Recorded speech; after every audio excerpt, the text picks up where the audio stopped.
Look, right, yeah, I feel the same as you. On this channel, I've done a fantasy booking of CM Punk's return to WWE, CM Punk's debut in AEW, and now CM Punk's return to AEW. The circle is closed, the deep one slumbers for another 100 years. I mean, Christ, Punk even featured in my Year of MJF booking. There's something about Chunky Monkey Punky that just keeps drawing me in. And honestly, I'm trying to work out what it is. Obviously, there's the business side of things. Whack old CM Grump on a thumbnail and Ollie Davis gains a few extra inches in his pocket. I'm talking about his wallet, don't be crude. There's something about Punk that just inflames everyone in the IWC. No one sits on the fence. Either people are desperate for him to return and reignite AEW with his needle-shifting star power, and the other camp believes he should sod off and take his precious ego with him. Everyone seems to agree that after Brawl Out, there's a lot of money to be made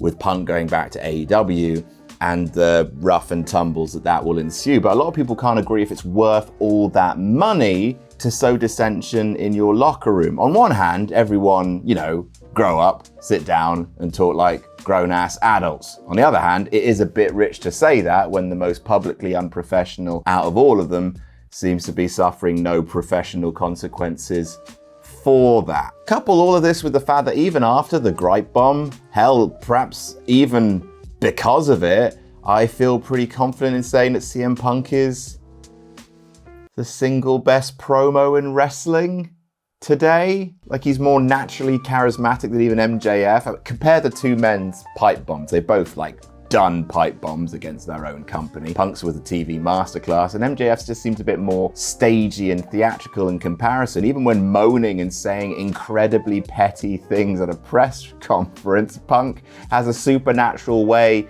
with words. I'm old, I'm tired, and I work with children. It's an already iconic line. It's got such good meter. It's so damning. I mean, it's iconic not necessarily for a good reason, but it is. Punk's tirade against his own company and the ensuing fight with Kenny and the Bucks, it galvanized the wrestling world. And at the time of recording this, in April 2023, Punk is all but confirmed to be returning to the company. And yet, also at the time of recording, the company seemed to be handling it in the least exciting way possible.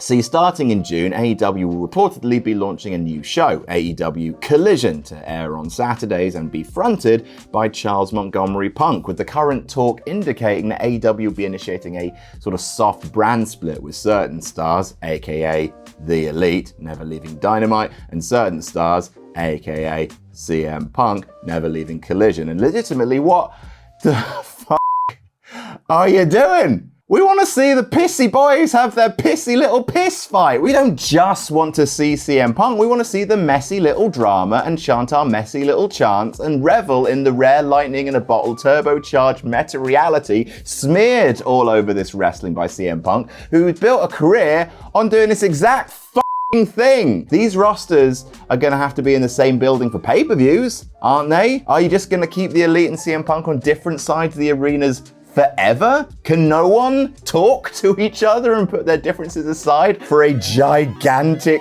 cash bonus? I feel like an old man. Social media has ruined wrestling in lots of ways, but namely legions of fans rushing to socials to amplify every single bitchy tweet into a huge deal. It's the worst. And we're not exact strangers to that. Over here, we make money off backstage drama, so, everyone ramps it up and up and up to the point where wrestlers' egos are so jacked up by their own tribes that they can't back down. And Tony can't seem to keep order, and it's such a disappointing powder keg. I don't know, I'm not owed matches between people who hate each other. I'm just not owed that. Without knowing all the details, we can't dictate when and how people choose to forgive or move on. Picking such a strong side in all of this, it doesn't help.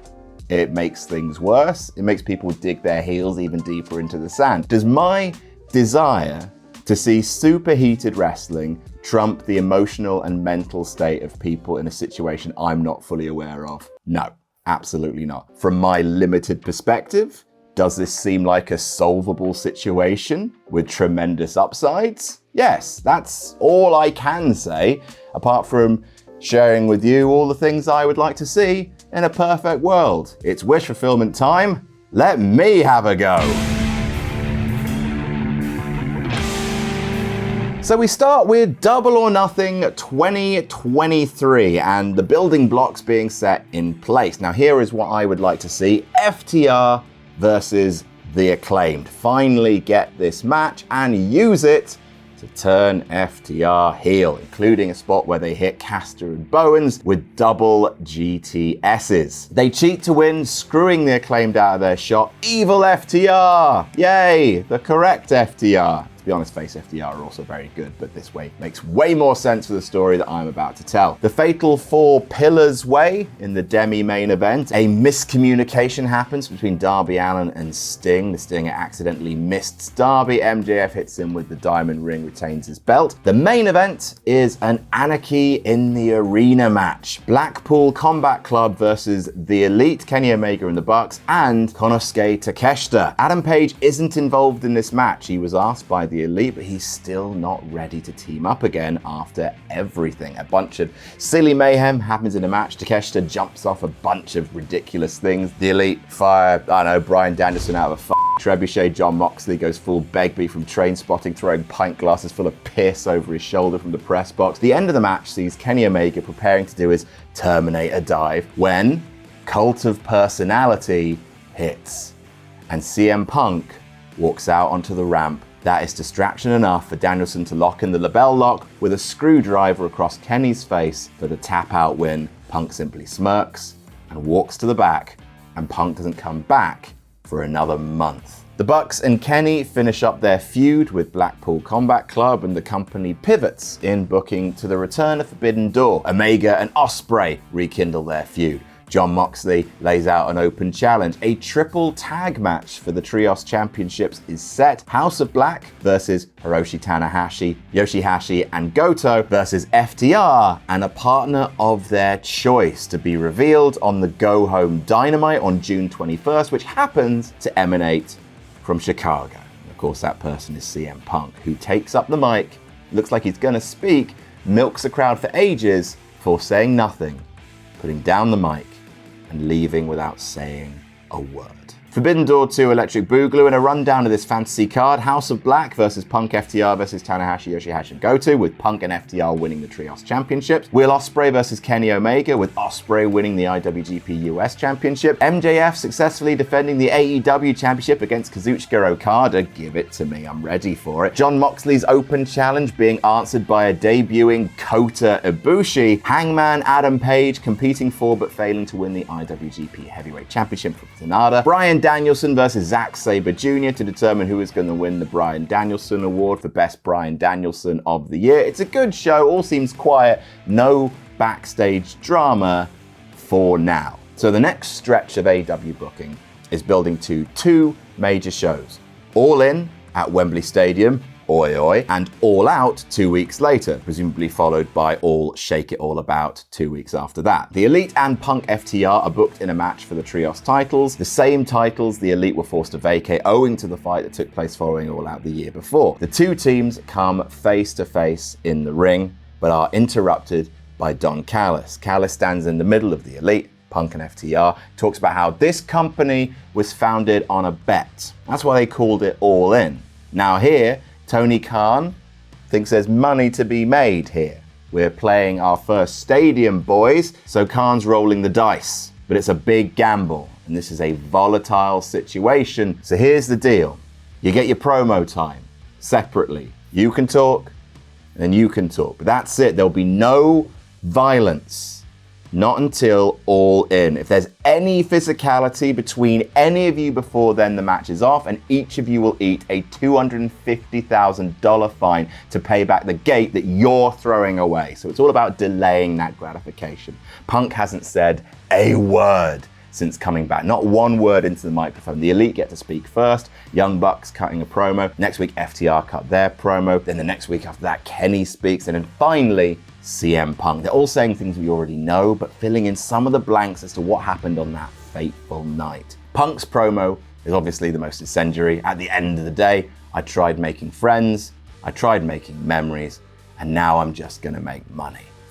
people who built this company. The Elite and Punk FTR come close to each other, nose to nose, but Don Callis comes out to plead the Elite to stand down. They do, but before they do, Punk clocks Callis in the head with his title, his trios title, before him and FTR roll out of the ring. Bit of heat before the stadium show. All In happens, and here's a small bit of my imaginary card to try and draw a stadium-sized crowd. Sting versus Darby Allin, a friendly competition between Mentor and Manatee, which Sting wins, and Darby is clearly very, very, very angry about that. Bryan Danielson versus Kota Ibushi, because yes, please. Pac versus Will Ospreay for the IWGP US Championship. Jamie Hayter versus Paige for the AEW Women's Championship. MJF versus Hangman Adam Page in an Intercontinental AEW Championship Challenge, which is based on Champions League's rules, because football, because England, oi oi. MJF and Page have 2 matches. 2 30-minute Iron Man matches. One at All In,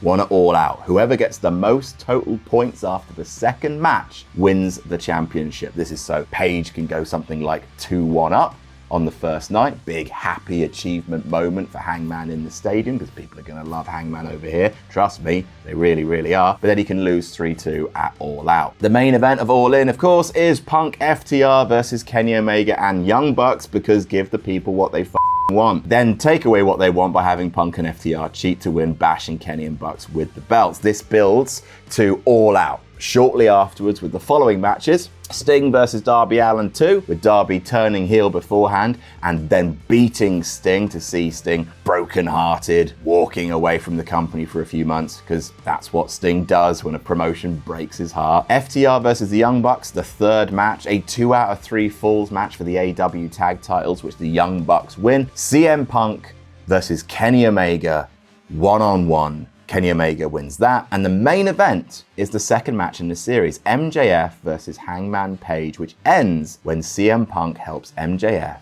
to beat Page. Now, this is where my booking sort of ties in with my year of MJF booking. Punk allies with MJF, telling him, I'm so proud of you, of everyone in the company, of all these people. Ironically, it's you that wanted to learn from me. It's you that brought out the best in me. It's you that was the only goddamn professional in this whole promotion.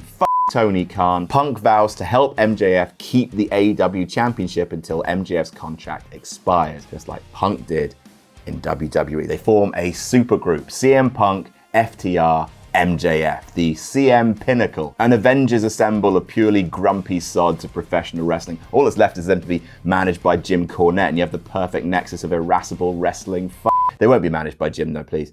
Please don't put him on live TV. For the next few months, that is the group's mission. Punk and FTR hold on to the trios titles, and MJF holds on to the AEW title. Everyone's got a belt. Tony Khan keeps throwing challenge after challenge at the group, and they always use the numbers game to win, and it's getting really, really stressful for the company. I've already gone into this in some form in my MJF booking video, so I won't recap that too much. Point is, Kenny Omega approaches Kota Ibushi. He asks him to join the Elite and help them against this numbers game, but Kota refuses. Kota and Kenny have barely featured together on AEW so far. Kenny asks, why not?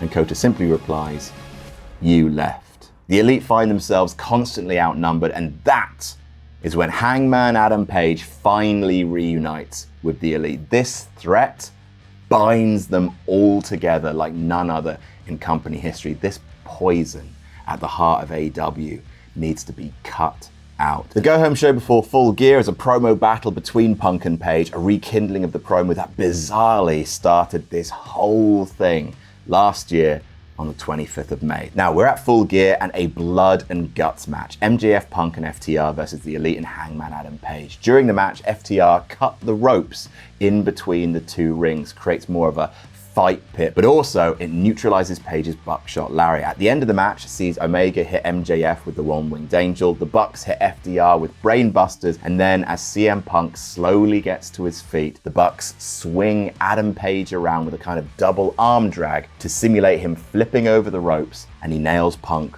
with a buckshot lariat. Hangman Page locks Punk in the Anaconda vice, Punk flips him off, and then passes out as the Elite win. Now, this whole storyline is culminating at the end of the year because it's MJF's whole contract business. His contract runs out on the 1st of January. Sting versus Darby Allin, with Sting's career on the line. His AEW career began at Winter is Coming. Now it's going to end here at the hands of his once former protege. And also, it's the last chance to get the belt off MJF. And considering everything that's come up until this point, the main event should be MJF versus Kenny Omega. 3 years after Kenny won his first and only AEW championship, he is now Mr. AEW, the company's last chance to stop Punk and MJF screwing the company over with its top title. It's the end of the match.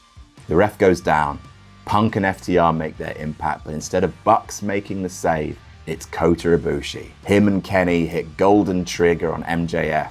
Omega plants MJF with the one-winged angel and becomes the new AEW champion. Him and Kota Ibushi celebrate, for Ibushi knocks out Kenny with the biggest slap to the face that anyone's ever seen.